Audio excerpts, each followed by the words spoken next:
We're going to show you how to program a preset PLU on your SAM4s ER-915, which is taxable. So we're going to go to our program mode screen, which we're already on. So go ahead and set your key to the PGM position.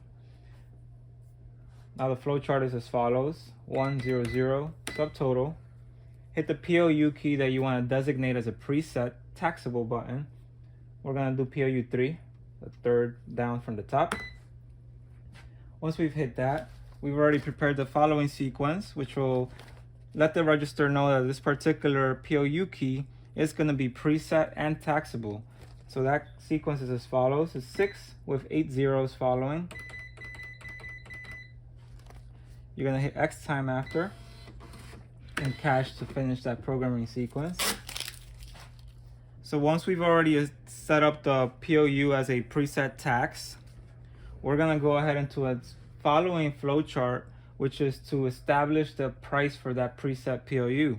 So the flowchart is as follows: 200 subtotal, and on this screen you can program a price on a PLU. So we're going to go to the PLU 3, which we've already established will be preset and taxable. And in this screen, you can type in the price that you want. Let's say it's going to be a 249 item.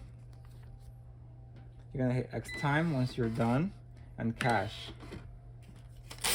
So let's go ahead and test out this preset PLU. Back to register mode. PLU 3, 249, subtotal 271. Now you have your preset taxable PLU key.